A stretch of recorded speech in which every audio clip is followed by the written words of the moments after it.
Good evening everyone. आज की class में आप सभी लोगों का स्वागत है। आज के क्लास में हम पर्सनालिटी के बारे में बात करेंगे। पिछले क्लास में हमने बात किया था ग्रोथ एंड डेवलपमेंट के बारे में, उसके प्रिंसिपल को हमने पढ़ा था। ठीक है, तो आज हम बात करेंगे पर्सनालिटी की। तो पर्सनालिटी क्या होता है उसके बारे में हम बात करेंगे।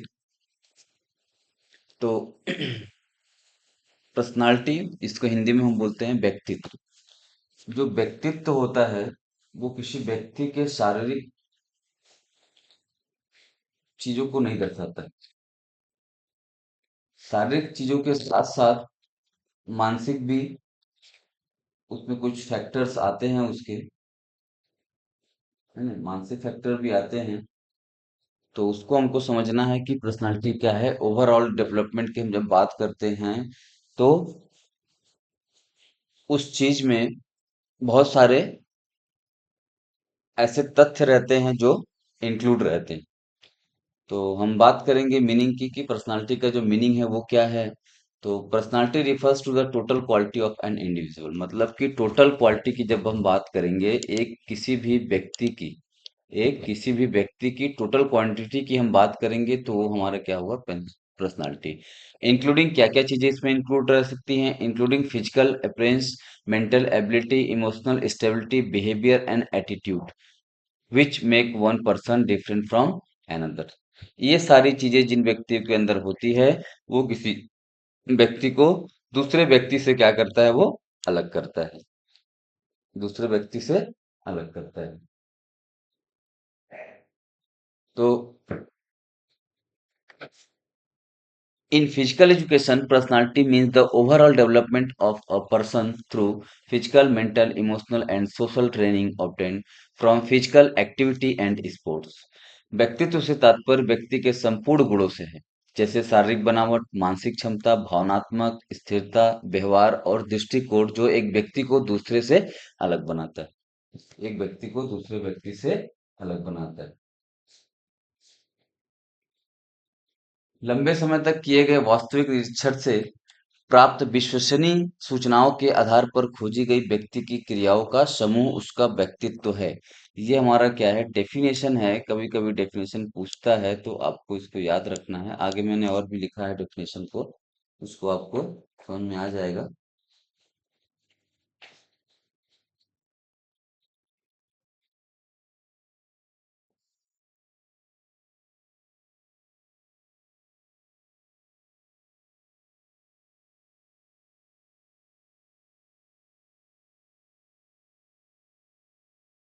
ठीक है, व्यक्तित्व व्यक्ति के चरित्र, स्वभाव, वृद्धि तथा शारीरिक बनावट का थोड़ा बहुत ऐसा अस्थायी और स्थिर संगठन है, अस्थिर संगठन है जो वातावरण के साथ उसके अपूर्व समायोजन को निर्धारित करता है। इसको किसने कहा है, एच जे आइजेंक ने।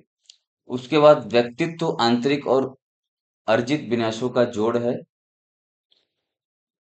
इसको किसने बोला है, वेलेंटाइन, वेलेंटाइन ने कहा है। उसके बाद व्यक्तित्व किसी व्यक्ति का उसके परिवेश में समीचीन समायोजन, मतलब कि इसको किसने कहा है, बोरिंग, थोड़ा सा स्पेस रहेगा यहाँ पे, इसको आप थोड़ा सा कर लीजिएगा।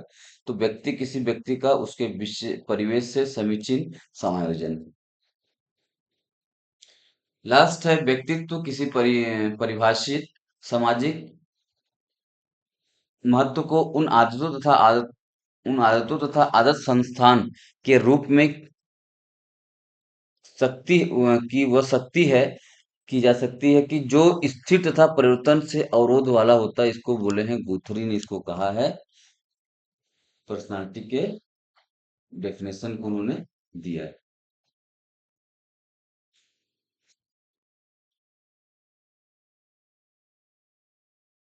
नेक्स्ट स्लाइड में हम चलते हैं। ये डेफिनेशन पर्सनालिटी की दी गई है, अच्छे से लिखी गई है, हिंदी इंग्लिश दोनों में। आपको जैसे याद करना है आप उसको उस तरीके से कर सकते हैं। ठीक है।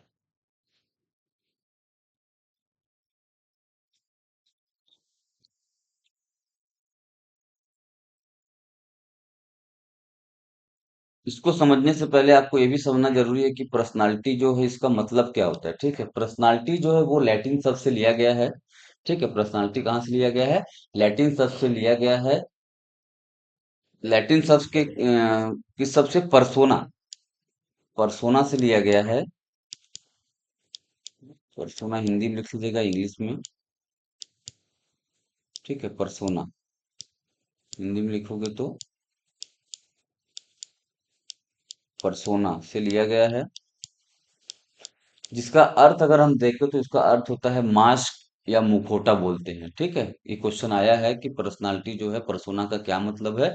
तो परसोना का मतलब है मास्क या मुखौटा। मतलब कि हम किसी भी व्यक्ति के वास्तविकता को हम नहीं देख सकते हैं, क्योंकि वो क्या है, एक मास्क लगाए हुए है, एक मुखौटा लगाए हुए है। तो उसके पीछे, चेहरे के पीछे का क्या उसका व्यक्तित्व है, क्या बिहेवियर है लोगों के प्रति, क्या वो थिंकिंग उसकी है, क्या इमोशंस है, वो सारी चीजों को समझना थोड़ा सा मुश्किल होता है। तो पर्सनालिटी जो है परसोना शब्द लैटिन शब्द से लिया गया है। परसोना लैटिन शब्द के परसोना से लिया गया है, जिसका अर्थ है मास्क या मुखौटा से हम बोल सकते हैं। ठीक है, तो इसको आप डेफिनेशन को देखिएगा। एल्पॉट जो जी डब्ल्यू ने दिया है 1937 में, personality is the dynamic organisation within the individual of those psychophysical system that determined his unique adjustment to his environment. मतलब कि क्या बोलना चाहता है कि व्यक्तित्व तो व्यक्ति के अंदर स्थित मनो शारीरिक तंत्रों का गतिशील संगठन है, जो उसके वातावरण के प्रति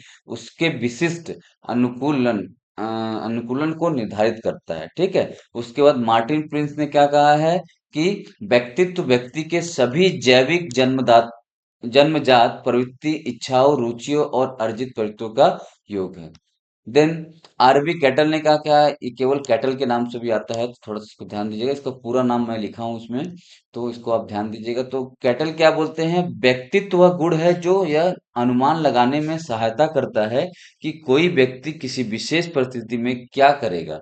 ठीक है, उसके बाद एमसी डुगल का भी आता है, ये मैकडुगल जिसको बोलते हैं हिंदी में। तो personality is the organisation of an individual habits, attitude and trait. मतलब क्या कह रहा है? व्यक्तित्व व्यक्ति की आदतों, दृष्टिकोणों और गुणों का संगठन है। तो ये जो डेफिनेशन है इसको आपको याद रखना है। चार पांच ही इसमें दिया गया है, और भी होंगे तो इसको मैं नोट्स में भेज दूंगा।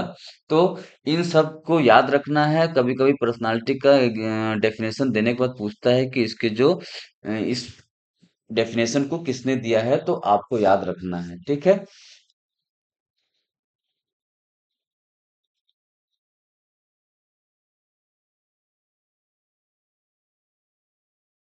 तो हम नेक्स्ट बात करेंगे।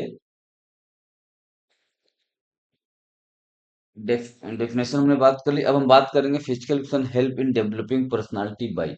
मतलब कि फिजिकल एजुकेशन में जो पर्सनालिटी है हम कैसे डेवलप करते हैं फिजिकल एजुकेशन के थ्रू। तो पहला क्या है? आत्मविश्वास और अनुशासन बढ़ाती है। पहली जो है, आत्मविश्वास और अनुशासन बढ़ाती है।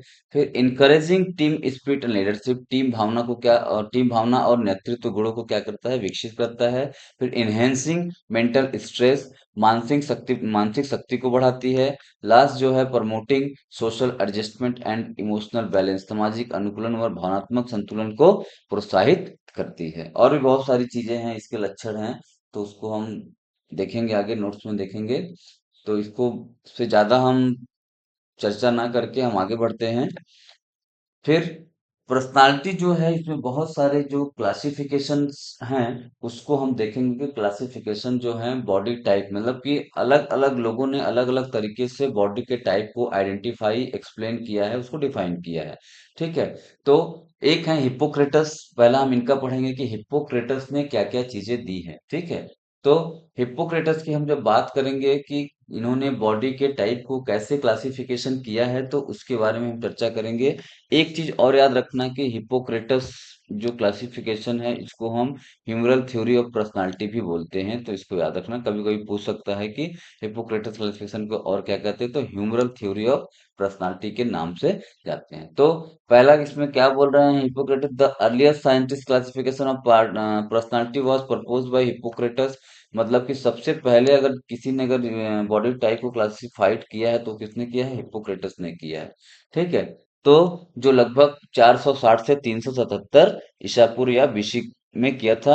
ये क्या थे? एक ग्रीक चिकित्सक थे। क्या थे? याद रखिएगा, ग्रीक चिकित्सक थे। ये कभी कोई पूछता है कि हिप्पोक्रेटस कौन था, तो ये ग्रीक चिकित्सक थे। उन्हें आधुनिक चिकित्सक का जनक है। देखिए, फादर ऑफ मेडिसिन, मैं जब ओलंपिक पढ़ाया था तो उसमें ये सब सारी चीजें आई थी। ठीक है, तो फादर ऑफ मेडिसिन की अगर हम बात करेंगे तो कौन है? हिप्पोक्रेटस का नाम सबसे आगे आता है। फिर उन्होंने यह माना कि मनुष्य का व्यवहार और स्वभाव, मतलब कि स्वभाव मतलब टेम्परामेंट, शरीर में उपस्थित चार रसों, चार ह्यूमर, ह्यूमर का मतलब होता है चार रस से ही उसको क्या, इसीलिए इसको ह्यूमर थ्योरी भी कहते हैं।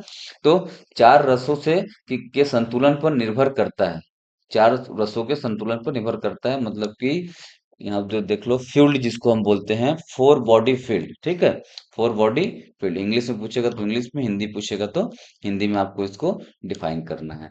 देन उन्होंने यह माना कि मनुष्य का व्यवहार और स्वभाव चार रसों पर है। उसके बाद इस सिद्धांत को रस सिद्धांत, जो मैंने बताया कि ह्यूमरल थ्योरी भी कहते हैं।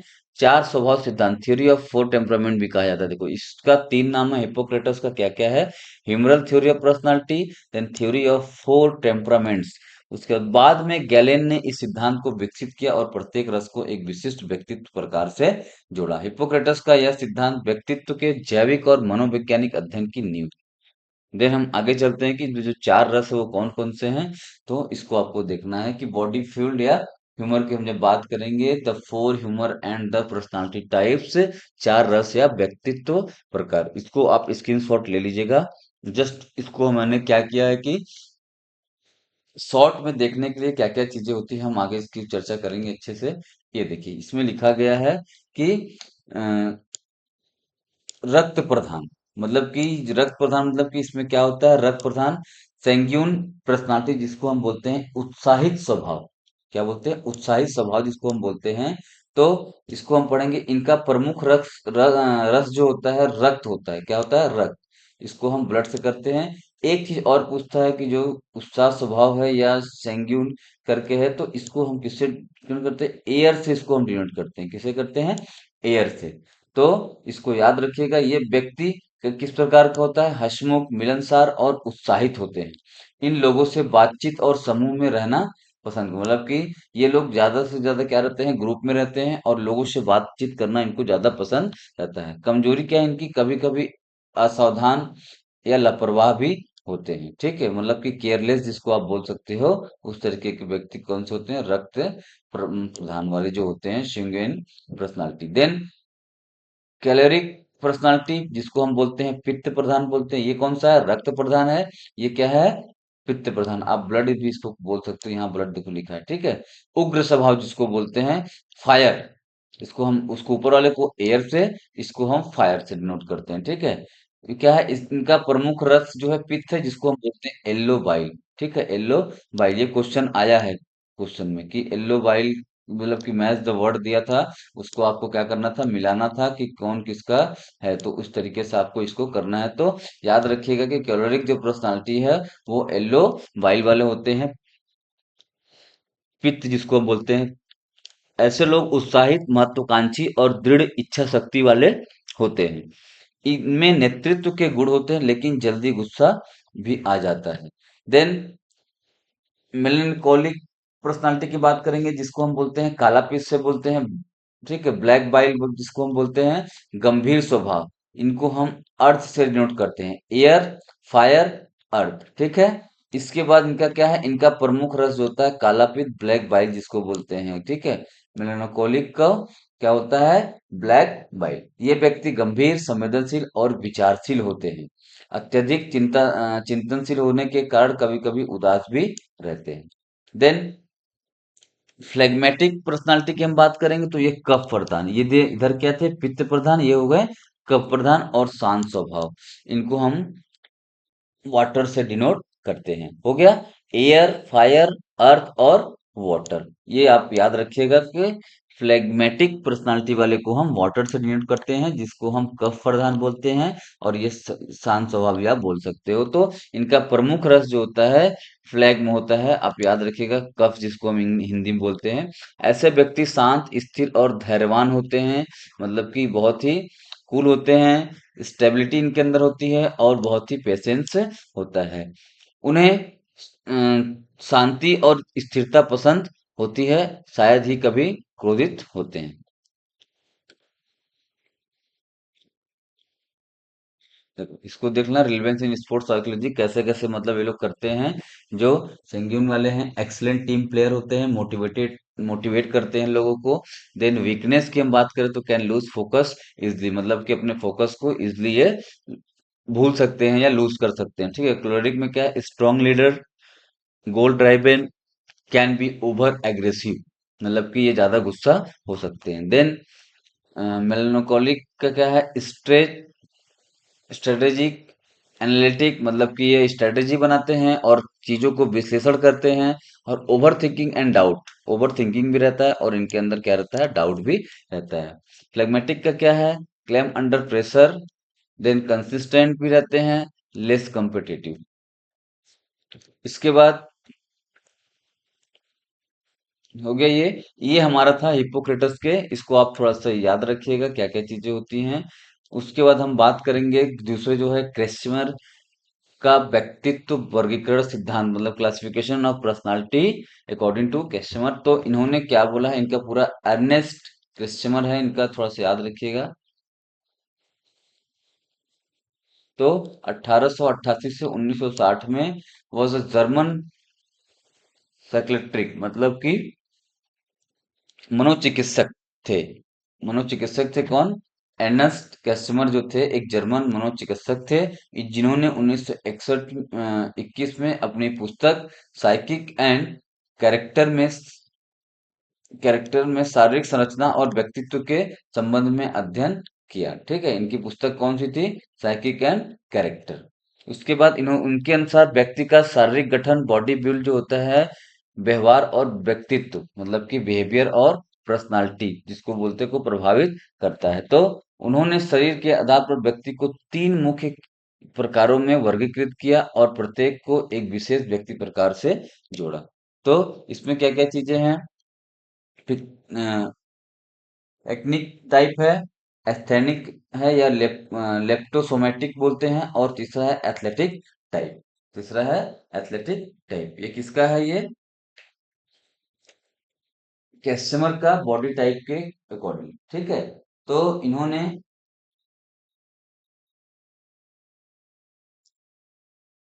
नहीं, इसमें क्या है, इन्होंने तीन टाइप से बताया है चीजों को कि हाँ तीन प्रकार के बॉडी के टाइप्स होते हैं। लेकिन अगर एग्जाम वगैरह में अगर पूछेगा तो आपको तीन ही बोलना है। इसमें एक टाइप और होता है जिसको हम बोलते हैं डायप्लास्टिक, डायप्लास्टिक बोलते हैं। ये कहीं मतलब कि ज्यादा मेंशन नहीं रहता है, लेकिन कि आपको अगर पूछा जाए कस्टमर के जो बॉडी टाइप हो कितने प्रकार के हैं, तो तीन टाइप के हैं, ये जो सामने में आप देख रहे हो यही है। ठीक है, पर्सनालिटी टाइप है, सब चीजों को आपको थोड़ा सा स्क्रीनशॉट लेके रखना पड़ेगा क्योंकि इंग्लिश में पूछता है। ठीक है, तो पहला है पिकनिक। तो फिजिकल ट्रेट की अगर हम बात करें इनकी, तो क्या है, short round soft body, broad face और शॉर्ट नेक। हिंदी में बात करें तो छोटे होते हैं, मोटे होते हैं, शरीर वाले होते हैं और चौड़ा चेहरा होता है। और व्यक्तित्व की हम बात करें तो मिलनसार होते हैं, हंसमुख होते हैं, भावुक होते हैं और जल्दी मूड बदलने वाले होते हैं। देन एस्थेनिक या लेप्टोसोमेटिक टाइप की बात करेंगे तो टॉल लंबे होते हैं, थीन पतले होते हैं, नैरो कमजोर होते हैं। ठीक है, उसके बाद chest weak, narrow chest, then weak, ये सारी चीजें इसमें आएगी। फिर देन वीक मसल्स। ठीक है, मतलब कि लंबे होते हैं, पतले होते हैं, चेस्ट इनका नैरो होता है मतलब पतला होता है, वीक मसल्स जो होती है इनकी क्या होती है, कमजोर होती है। उसके बाद बिहेवियर टाइप में बात करेंगे तो इंट्रोवर्ट होते हैं, सेंसिटिव होते हैं, सोचने वाले ज्यादा होते हैं, संवेदनशील होते हैं। ठीक है, और एकांत क्या करते हैं, ये पसंद करते हैं। देन एथलेटिक टाइप में अगर हम बात करेंगे तो क्या है, तो मजबूत होते हैं, मस्कुलर होते हैं, अधिक मतलब कि मस्कुलर बॉडी होती है इनकी, ब्रॉड शोल्डर होता है, शोल्डर चौड़ा होता है और वेल बिल्ट होते हैं। देन फिर बात करेंगे कि एनर्जेटिक, बैलेंस मतलब संतुलित, एनर्जेटिक होते हैं, एनर्जी मतलब कि ऊर्जावान, संतुलित, बैलेंस, कोरेजियस, सम टाइम एग्रेसिव, कभी कभी क्या होते हैं, आक्रामक भी होते हैं। तो तीन टाइप पर्सनालिटी के होते हैं, इतना बहुत कि ये जो चीजें लिखी गई हैं, हो सकता है कि पूछ दे, लेकिन बहुत कम पूछता है। तो आपको कभी कभी पूछता है कि कैसे स्वभाव के होते हैं, बिहेवियर पे हम बात कर सकते हैं, क्योंकि पर्सनालिटी की हम बात करें तो बिहेवियर को हम जोड़ सकते हैं, ठीक है। तो आपको ये चीजें पता करना है। या तो चार पांच क्वेश्चन दे दिया कि जो पिकनिक टाइप वाले होते हैं, लंबे होते हैं, मोटे होते हैं,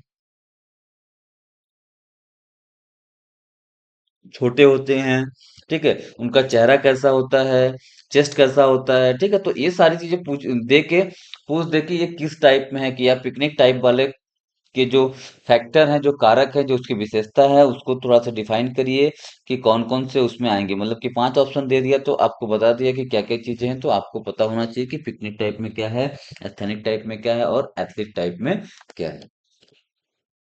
देन डिटेल्स की हम बात करें इसकी, तो इसको आप देखिएगा, इसमें पढ़ने वाली चीजें हैं। तो पाइकनिक में क्या है, फिजिकली शॉर्ट बोर्ड, ये सब हमने बता चुका है। देन पर्सनालिटी टाइप में cyclothymic, meaning their mood swimming between happiness and sadness, इनका स्वभाव साइक्लोथाइमिक कहलाता है, यानी इनका मूड कभी खुश तो कभी उदास रहता है। देन ऐसे व्यक्ति टीम वर्क या सामाजिक कार्यों के लिए उपयुक्त होते हैं, मतलब कि टीम वर्क और सामाजिक कार्यों, इसमें आपको रिलेट करना है स्पोर्ट्स से। स्पोर्ट्स से कैसे, अब ये व्यक्ति क्या है, सामाजिक और टीम वर्क को, मतलब टीम को लेकर चलता है। तो ऐसे इवेंट जो कि टीम में रहे, आगे मैं इसकी चर्चा करूंगा। तो टीम वर्क में रहेगा तो ये सबको साथ लेके चलेगा। देन दूसरा है एस्थेनिक और लेप्टोसोमेटिक टाइप। तो टॉल, थीन, नैरो चेस्ट, फिजिकल वीक, ये लोग लंबे, पतले दुबले, पतले दुबले पतले शरीर वाले होते हैं। पतले दुबले लिखा गया है, इसको थोड़ा सा करिएगा, दुबले पतले शरीर वाले होते हैं। पर्सनालिटी टाइप में बात करें तो इनका स्वभाव सिजोथाइमिक होता है। ये अंतर्मुखी, संवेदनशील और विचारशील होते हैं। ये अंतर्मुखी बहिर्मुखी, अभी मैं आगे पढ़ाऊंगा। इन्होंने मतलब एक ऑथर ने इसको दिया है क्लासिफिकेशन में, अपने उसको रखा है।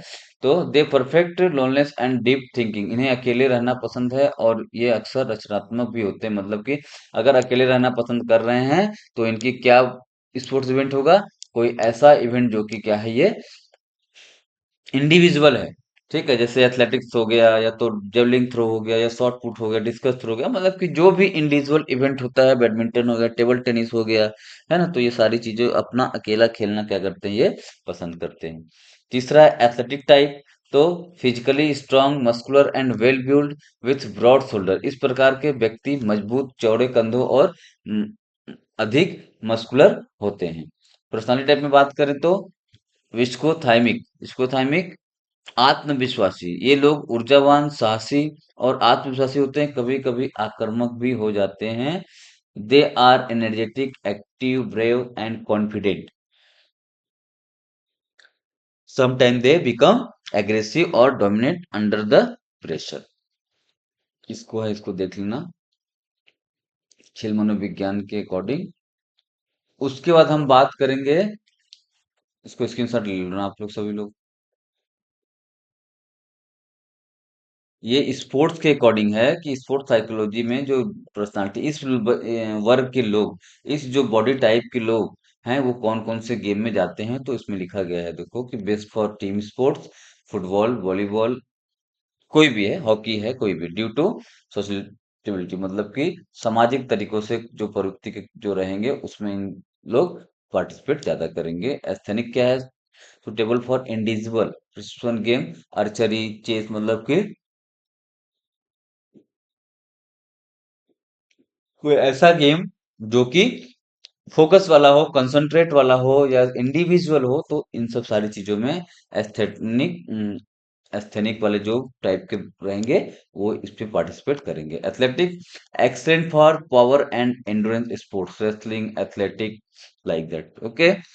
तो आगे हम बात करेंगे जुंग्स क्लासिफिकेशन ऑफ पर्सनालिटी की, कि जुंग्स क्लासिफिकेशन ऑफ पर्सनालिटी में क्या कहा गया है। तो कार्ल जुंग्स जो हैं, 1875 से 1961 तक इनकी जीवन अवधि रही। तो वॉज अ स्विस साइकियाट्रिक, मतलब कि स्विस मनोचिकित्सक थे, and the founder of analytic psychology, विश्लेषणात्मक मनोविज्ञान, जिसको हम बोलते हैं, के संस्थापक थे।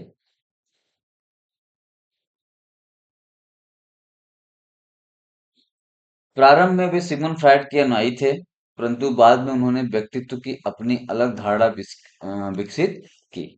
अपनी पुस्तक साइकोलॉजी टाइप इन्होंने लिखी थी 1921 में। कौन? कार्ल जुंग ने जो थे, कार्ल गुस्ताव जुंग, पूरा नाम इनका है कार्ल गुस्ताव जुंग। इन्होंने अपने इनके मतलब इससे क्या पता चला कि इन्होंने एक पुस्तक लिखी, कौन सी? साइकोलॉजिकल टाइप, जो कि 1921 में उन्होंने व्यक्तियों को उनके ऊर्जा के दिशा प्रवाह, एटीट्यूड और ओरिएंटेशन के आधार पर वर्गीकृत किया था। जुंग के अनुसार व्यक्ति की मानसिक ऊर्जा ऊर्जा या तो बाहरी जगत, एक्सट्रोवर्ट, या तो इंट्रोवर्ट। इसके अकॉर्डिंग भी क्या है, इन्होंने दो दिया की और है, लेकिन इसमें भी तीन चीजें हैं। मैं आगे आपको बताऊंगा क्या क्या चीजें हैं। तो आपको दो ही याद रखना है। अगर तीन चीजें दी हैं तो आपको तीन भी बताना है, कि जिसमें एक एक्सट्रोवर्ट है, दूसरा है इंट्रोवर्ट, एक है एम्बीवर्ट जिसको बोलते हैं। एक्सट्रोवर्ट मतलब होता है कि बहिर्मुखी, outward focused personality, energy directed towards other and the environment, मतलब कि बाहरी दुनिया की ओर उन्मुख व्यक्ति जिसकी ऊर्जा समाज और परिवेश पर केंद्रित होती है, उसको हम बोलते हैं एक्सट्रोवर्ट। आगे इसको मैंने डिफाइन किया है। इंट्रोवर्ट मतलब अंतर्मुखी, inward focused personality, energy directed towards inner thought and feeling, आंतरिक विचारों और भावनाओं की ओर उन्मुख व्यक्ति जिसकी ऊर्जा क्या होती है, स्वयं के भीतर केंद्रित होती है, स्वयं के भीतर केंद्रित होती है।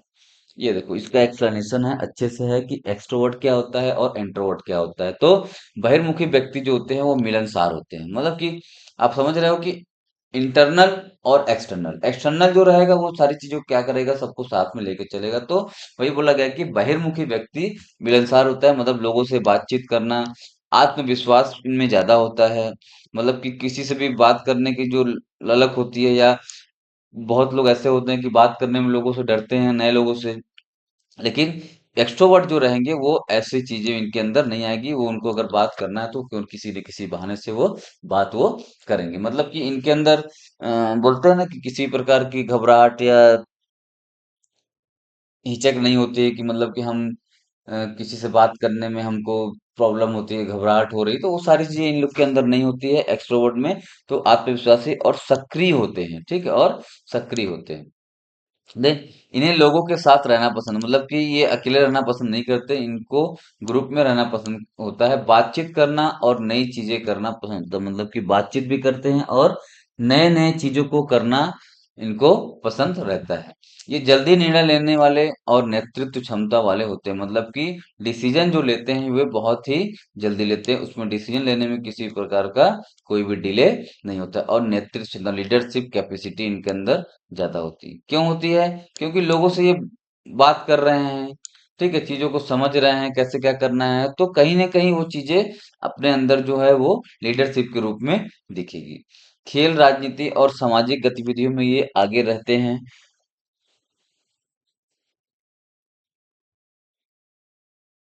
ठीक है। तो और दूसरा फिर है इंट्रोवर्ट पर्सनालिटी, अंतर्मुखी व्यक्तित्व जिसको हम बोलते हैं। तो अंतर्मुखी व्यक्ति शांत होता है, मतलब कि अपने में ही वो क्या रहता है, बिजी रहता है, ना किसी से बात करना, ना कुछ बोलना, ना अपनी चीजों को शेयर करना, ना दूसरे की चीजों को जानने की कोशिश करना, तो ये सारी चीजें उसके अंदर रहती है। तो व्यक्ति शांत, विचारशील, हमेशा सोचता रहता है और आत्मचिंतक होते हैं, कि उनके अंदर किसी न किसी प्रकार की थॉट चलते रहती है, उसके वजह से वो चिंता, वो एंजाइटी में रहते हैं। तो ये सारी चीजें इसमें होती है, किसमें? इंट्रोवर्ट में। क्योंकि अपने चीजों को क्या कर रहा है, वो शेयर किसी से नहीं कर रहा है, तो अंदर चीजें रहेंगी तो कहीं ना कहीं वो प्रॉब्लम क्रिएट करेंगी। देन इन्हें अकेले रहना और गहराई से सोचना पसंद है। ये भावनात्मक रूप से संवेदनशील होते हैं और अपने विचार की दुनिया में रहते हैं, ठीक है। भावनात्मक रूप से क्या होते हैं? संवेदनशील होते हैं, सेंसेटिव सेंसेटिव होते हैं और अपने विचारों की दुनिया में, मतलब कि खुद के बारे में सोचना या मन ही मन चीजों को सोचना, मतलब किसी से बोलना नहीं, तो अकेले में रहना इनको पसंद है। Thinkers like Mahatma Gandhi, Albert Einstein, introvert and reflective. Then हम बात करेंगे एक, इसको देख लो, एक है अपना जो आठ है पर्सनालिटी सब टाइप है। जिसको ये दोनों में आएगा, ये थिंकिंग भी आएगा, फीलिंग भी आएगा, सेंसेशन भी आएगा और इंस्पिरेशन भी आएगा। मतलब कि ये चारों जो चीजें हैं वो इंट्रोवर्ट में भी आएगा और एक्सट्रोवर्ट में भी आएगा। इसको दिया गया है। सब टाइप ऑफ पर्सनालिटी के बारे में बात करेंगे। Four psychological function that determine how people perceive and जज the world, this combined with introversion और extroversion to create at personality subtype. मतलब कि ये थिंकिंग जो है वो किस में आएगा, इंट्रोवर्ट में भी आएगा और एक्सट्रोवर्ट में भी। वैसे फीलिंग दोनों में आएगा, सेंसेशन दोनों में आएगा, इंस्टीट्यूशन दोनों में आएगा। ठीक है। उसके बाद इसमें है चीजें देख लो कि तार्किक और विश्लेषण समझ जो है, थिंकिंग में भावनाओं और मूल्यों पर आधारित निर्णय लेना, इंद्रियों के अनुभव से दुनिया को समझना और कल्पना और अंतर्ज्ञान के माध्यम से समझना। स्पोर्ट्स की बात करें कि स्पोर्ट्स साइकोलॉजी में दोनों कैटेगरी में जो बच्चे हैं वो कैसे करते हैं, तो एक्सट्रोवर्ट में समूह या टीम खेल पसंद करते हैं, दर्शकों हुए प्रश्न का प्रेरित होते हैं। मतलब कि इंजॉय ग्रुप में इंजॉय करते हैं, team game motivated by crowd and prize. मतलब कि जो भीड़ होती है किसी भी टूर्नामेंट किसी मैच में, उससे ये किसी भी प्रकार का मतलब कि डीमोटिवेट नहीं होते हैं। इनके अंदर किसी प्रकार जैसे होते हैं ना कि बोलते हैं कि होम टाउन है वहां पे क्राउड होम टाउन का ज्यादा है तो मैचेस हारने के, तो उस प्रकार से इसमें कोई भी प्रभाव नहीं पड़ता। इंट्रोवर्ट में वही है, performer better in individual sports, focus and calm under pressure. Then extrovert में क्या क्या हो सकते हैं, फुटबॉल हो सकता है, वॉलीबॉल हो सकता है, क्रिकेट हो सकता है, हॉकी हो सकता है, ठीक है, बास्केटबॉल हो सकता है। ऐसे जितने भी टीम इवेंट है ज्यादा से ज्यादा जिसमें प्लेयर पार्टिसिपेट करते हैं उसको हम एक्सट्रोवर्ट बोलते हैं। इंट्रोवर्ट में आर्चरी हो गया, शूटिंग हो गया, चेस हो गया, एथलेटिक्स में इंडिविजुअल इवेंट हो गया, तो ये सारी चीजें उसमें हम ऐड करते हैं। ठीक है।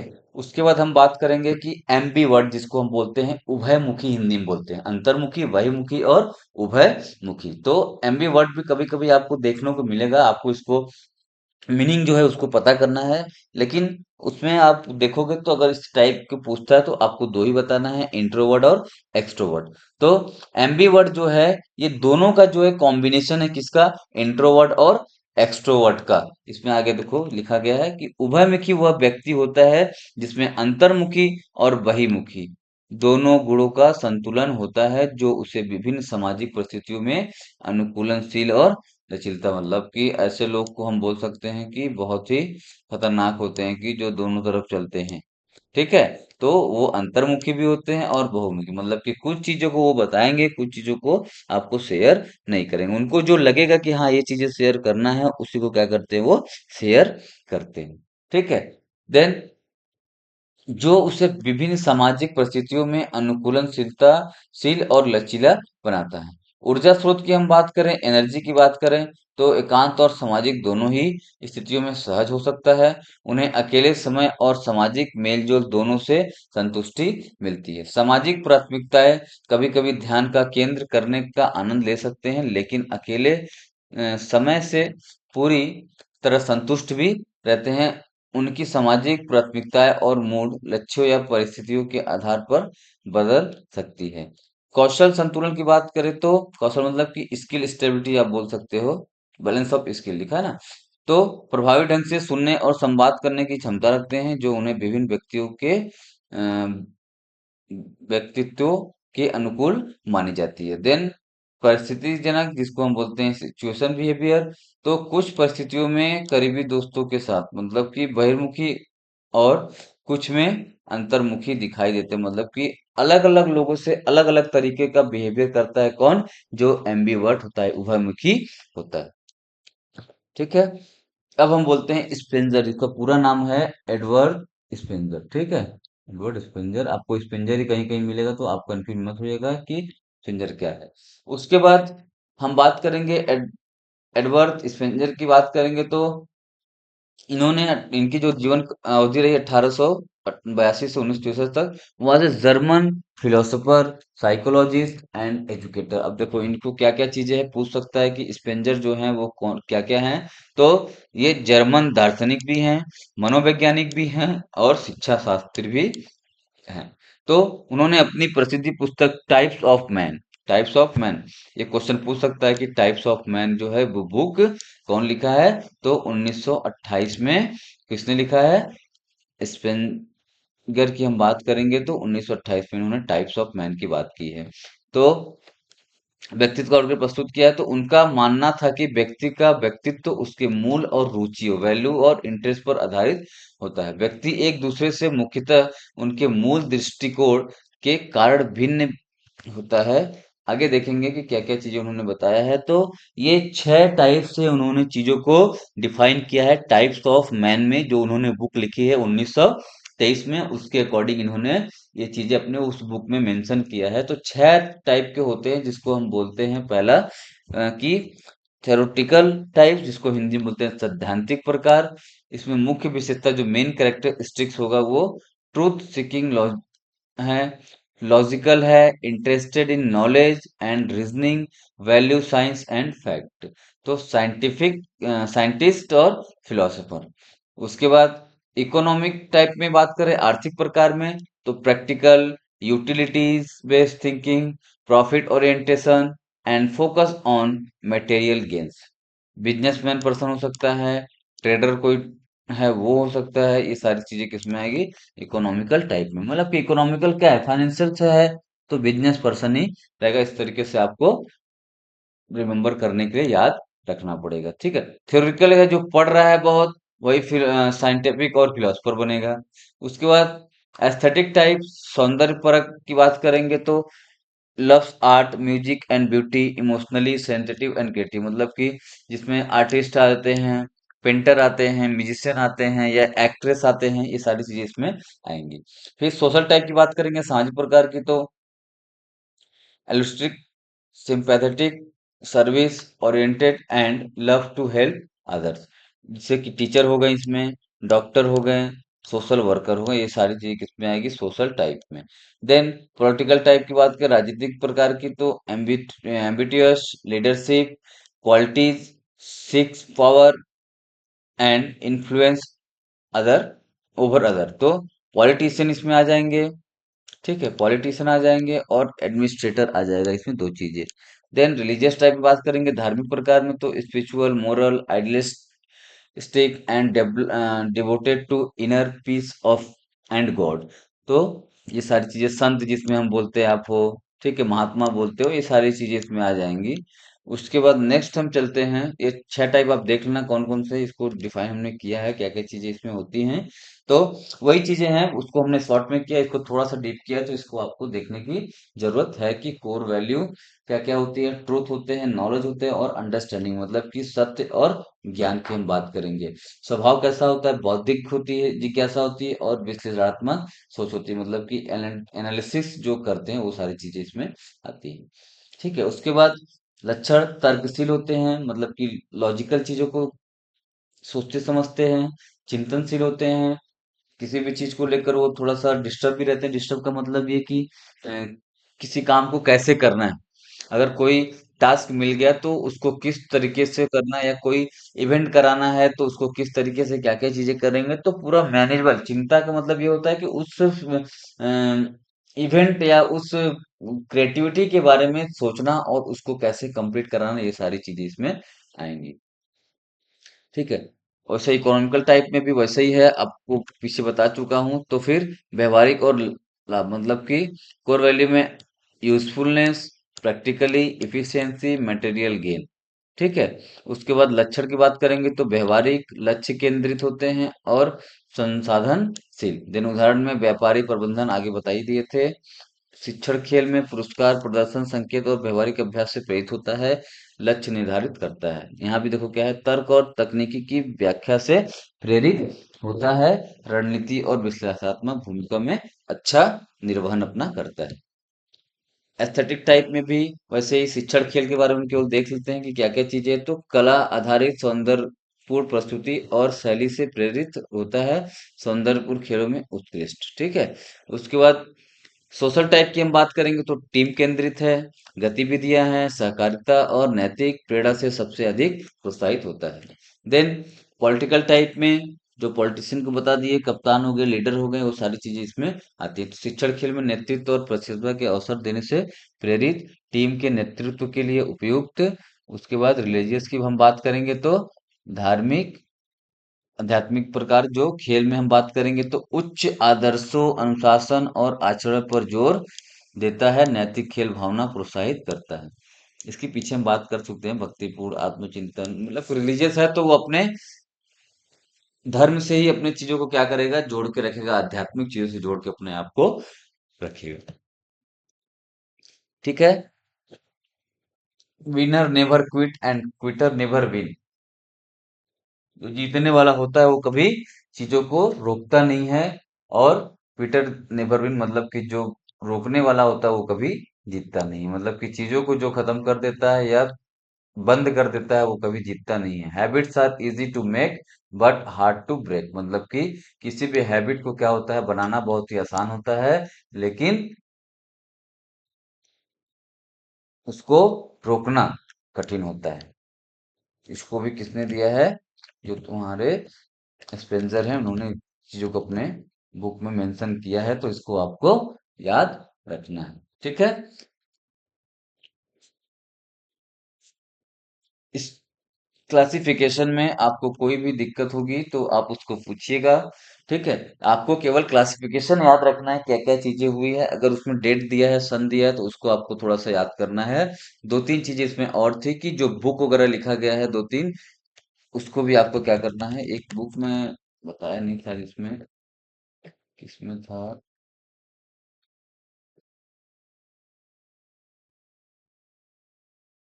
कीड़ा और करके था।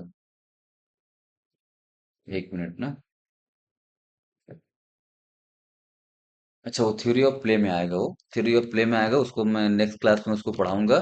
तो ये कुछ चीजें हैं, साइकोलॉजिकल फैक्टर जो पर्सनालिटी को करते हैं, मनोवैज्ञानिक तत्व जो खिलाड़ी की शारीरिक कुशलता पर प्रभाव डालते हैं, इसको हम शायद पढ़ चुके हैं। इस स्लाइड फिर से वो आ गई है। तो नेक्स्ट क्लास में हम थ्योरी ऑफ प्ले के बारे में हम पढ़ेंगे कि थ्योरी ऑफ जो प्ले है वो क्या क्या चीजें उसमें आती हैं, उसके बारे में हम डिटेल्स में चर्चा करेंगे। थ्योरी ऑफ प्ले जो है और ये पर्सनालिटी है, इससे क्वेश्चन बनते ही बनते हैं। तो इसको आपको बहुत ही अच्छे से प्रिपेयर करना है। किसको, पर्सनालिटी को और थ्योरी ऑफ प्ले को। पर्सनालिटी में क्या क्या चीजें आ जाएंगी, वही जो हमारी थी कि बॉडी टाइप, जो हमारे अलग अलग ऑथर ने अलग अलग तरीकों से क्या किया है, उसको डिफाइन किया है कि क्या क्या चीजें होती हैं। मोस्टली ये पूछा जाता है कि जो टाइप्स हैं वो कितने दिए हैं, या टाइप्स को दे दिए हैं कि कौन कौन से इसमें से हैं, कौन कौन सा नहीं है। तो ये आपको याद रखना है। ठीक है। तो आज के लिए इतना ही। अब हम नेक्स्ट क्लास में हम देखेंगे theory of play. Theory of play में क्या क्या चीजें आएंगी। चलिए, आज के लिए धन्यवाद सभी को।